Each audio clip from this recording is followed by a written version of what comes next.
This is lesson 13.2, arithmetic sequences, and you'll want to copy down these two formulas right here. You'll need this formula for explicit formula and this formula for the recursive formula. A sub 1 equals a number there. You'll actually have to plug in a number when you use that formula, but it'll be some number there that you plug in. So given a simple sequence like this, let's figure out how to plug into these formulas. So first thing you want to do is find the common difference. So any arithmetic sequence, if a sequence is arithmetic, it has what's called a common difference. And we use the variable d to describe the common difference. And so let's see what the common difference is here. You can see to get to the next term, I am subtracting, or I'm adding 7. Get the next term, I'm adding 7. And I'm adding 7. So it looks like the common difference here, d would be equal to 7 because it's the same for all three terms, or all four terms, the common difference between each term. So I'm just going to plug into my formula to get my arithmetic, the explicit formula. So a sub n is the name of my explicit formula, equals a sub 1, which is the first term, negative 6, plus n minus 1. Now I want n in the formula, so I'm not trying to find a specific term, I'm trying to write the formula for the nth term. So I'll have an n in there. Times d, the common difference is 7 here, so times 7. So it's just a matter of simplifying this a little bit, and we'll get that to look a little bit better. If you distribute there, you get 7n minus 7.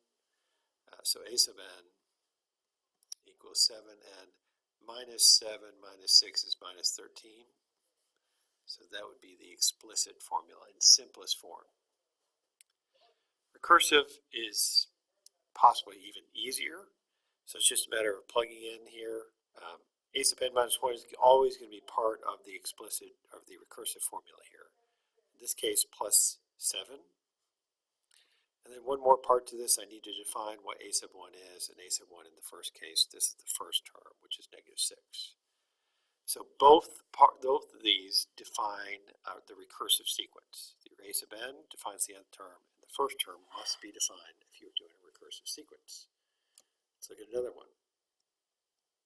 So given this, can you write the formulas? Well, if you remember the two formulas there, I'm just going to plug in. So a sub n equals the first term, a sub 1, which is 13, plus n minus 1, times d. The common difference here seems to be negative 4, negative 4, negative 4. So I'm multiplying by negative 4 there. So I'm just going to simplify that expression. So a sub n equals negative 4n. And when I distribute there, I get positive 4 plus 13 is plus 17. So I've got my explicit formula. Recursive, you need to define the first term. Well, that's 13. The next term is going to be defined in terms of the previous term. Again, a sub n minus 1 is the previous term. We're adding a negative 4 or subtracting 4 here. That's our common difference, and that's the recursive formula. So a lot of this is plugging in. What's the 20th term? Now, if you wanted to, you could go 6, 11, and keep that pattern going and keep counting on your fingers until you get to the 20th term. But easy to make a mistake. Let's go ahead. Since this is arithmetic, let's use the formula. A sub n equals a sub 1 plus n minus 1 times d. So you get a sub 1 is 6 plus n minus 1. We're just going to keep it like that. Times d. Looks like the common difference is 5 here. So times 5. So a sub n equals 5n. See, when I distribute, I get negative 5 plus 6 is plus 1. So this is my formula for the nth term. It's the explicit formula. It's really easy to use the explicit formula. All you're going to do is plug in 20 for n into the explicit formula. So a sub 20, the 20th term, is equal to 5 times 20 plus 1, which is 101. So what's the 20th term? If I kept this pattern going, the 20th term would be 101.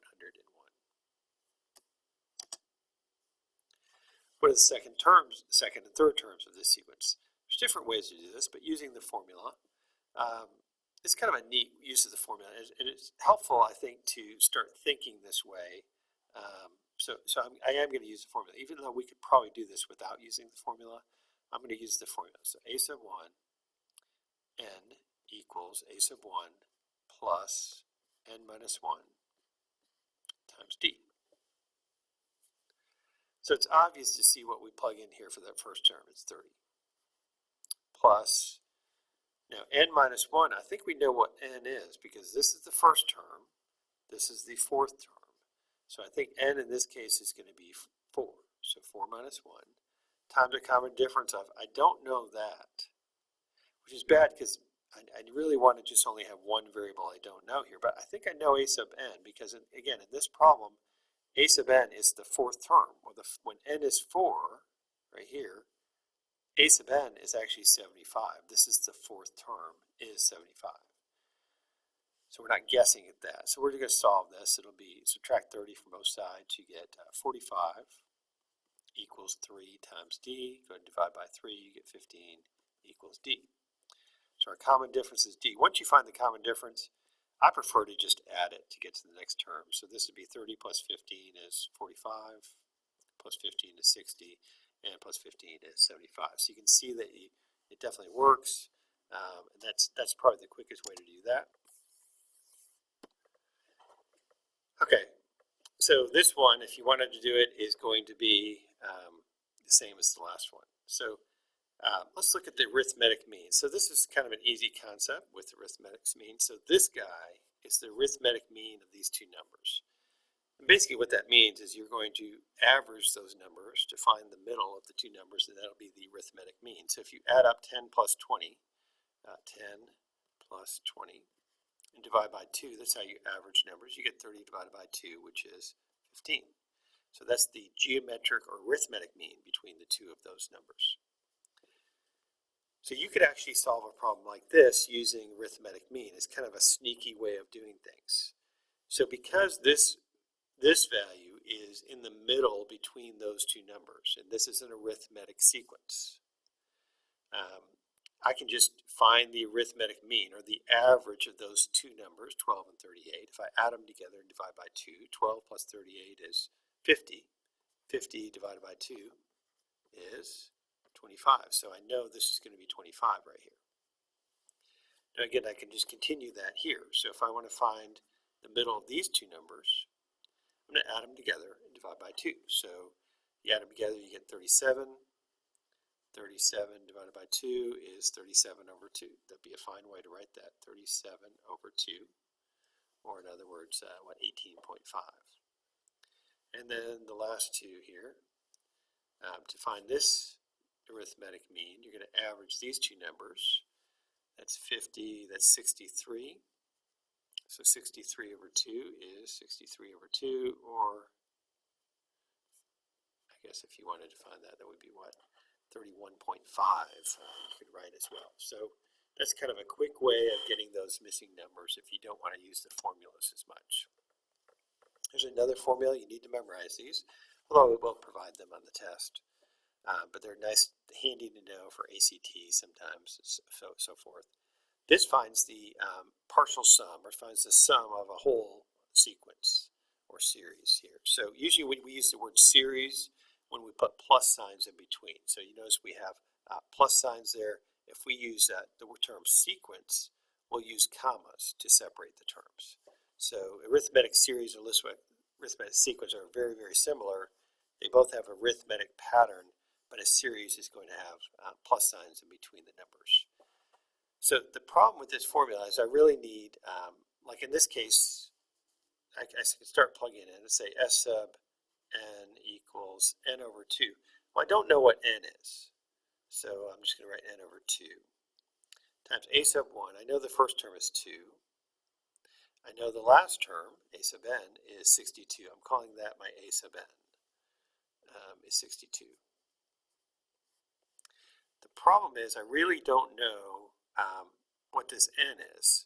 So I want to find out n in the formula for this problem, and I can do that. It's kind of a sneaky technique we use, but once you've seen it once, it's easier to recreate the second time. If you use the original formula, a sub n equals a sub 1 plus n minus 1 times d. So if I plug into that formula using these numbers, I'm calling my 62 there an a sub n. And so if I say 62 equals 2 plus n minus 1 times d, the common difference here is obviously 4. We're adding 4 every time. So if I simplify that problem, I get 60 equals 4n minus 4. So let's see, add 4, so 64 equals 4n. Divide by 4, that would be 16 equals n. So we get that is the 16th term. So no longer is that a sub n, that's a sub 16. And now we can plug in 16 right here into this equation, and we should get an answer. 8 times 64, and whatever that is in your calculator, that's going to be your answer. So we can find the sum of a sequence pretty quickly by plugging into a formula.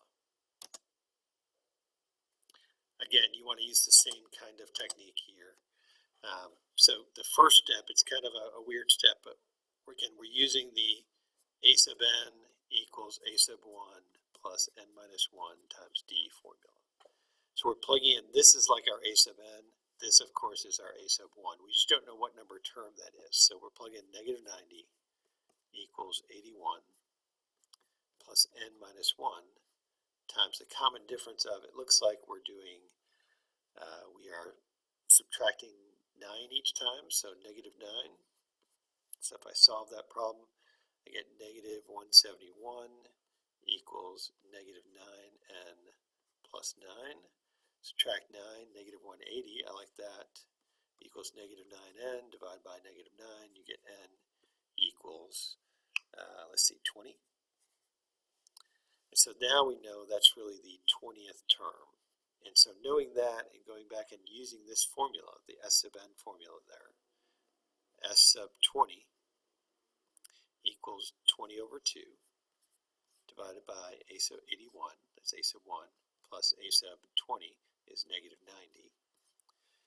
And so that you're going to get 10 times negative 9, or in other words, negative 90. The sum of all those terms together adds up to negative 90. And that's your lesson.